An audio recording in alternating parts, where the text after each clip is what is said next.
Hi friends ரொம்பவே சிம்பிளா பண்ணக்கூடிய ஒரு ஹைதராபாத்தி சிக்கன் கிரேவி எப்படி பண்ணலான்னு பார்க்கலாமா? அது ஹைதராபாத் சிக்கன் பிரியாணி சாப்பிட்ற மாரி ஒரு டேஸ்ட்ல இருக்கும். ஆனா இது கிரேவி தான். இது எப்படி பண்ணலான்னு பார்க்கலாம் வாங்க. 1/2 கேஜி சிக்கன் எடுத்துக்கிறேன். அதுக்கு 1 டேபிள் ஸ்பூன் மிளகாய்த்தூள், மல்லித்தூள் எடுத்திருக்கேன்.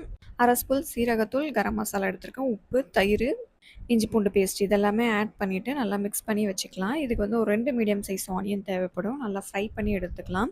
ஸோ இது ரொம்பவே ஒரு முக்கியமான ஸ்டெப். இது நீங்க ஆட் பண்ணும்போது தான் வந்து ஹைதராபாத்தி அந்த ஸ்டைல்ல டேஸ்டியா இருக்கும்.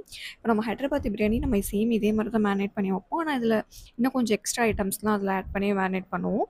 இது கொஞ்சம் மினிமலா ஆட் பண்ணுவோம். இந்த மாரி ஆனியன் ஃப்ரை பண்ணிக்கோங்க. ரொம்ப கருக விட்டுட்டா அந்த டேஸ்ட்டே மாறிடும்.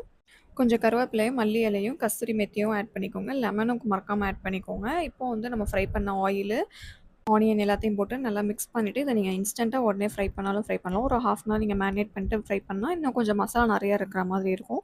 இன்ஸ்டன்ட்டா பண்ணாலும் ரொம்பவே டேஸ்ட் நல்லாயிருக்கும். இப்போ பேன்ல ஆயில் ஊத்திக்கோங்க. ஆயில் கொஞ்சம் பார்த்து கம்மியா ஊத்திக்கோங்க. ஏன்னா நம்ம வந்து சிக்கன் மேரினேட் பண்ணும்போதே ஆயில் ஊத்திருக்கிறதுனால நெறைய ஆயில் இருக்கிற மாரி இருக்கும். எண்ணெய் பிரிஞ்சு நெறையா வரும். ஸோ, அதனால கொஞ்சம் பார்த்து ஆயில் மட்டும் ஊத்திக்கோங்க. பேஷன்லேயே வந்து கொஞ்சம் தண்ணி ஊத்தி நான் ஊத்தியிருக்கேன். ஸோ, ஒரு 15 மினிட்ஸ் க்ளோஸ் பண்ணிவிட்டு வேக வச்சுருங்க. சிக்கன் நல்லா சூப்பரா வெந்துரும். நம்ம ஹைதராபாத் பிரியாணிக்கும் சிக்கன் நல்லா சூப்பரா வெந்து வரும். இதுக்கும் அதே மாரி தான் பாருங்க. ரொம்பவே நல்லா சூப்பரா வெந்து வரும். உடைச்சு காட்டுறேன் பாருங்க. செம்மையா வெந்து வந்துருச்சு. ரொம்ப டேஸ்ட் அட்டகாசமா இருக்கும். கண்டிப்பா நீங்க ட்ரை பண்ணி பாருங்க. உங்க ஃப்ரெண்ட்ஸ்க்கும் ஷேர் பண்ணி விடுங்க.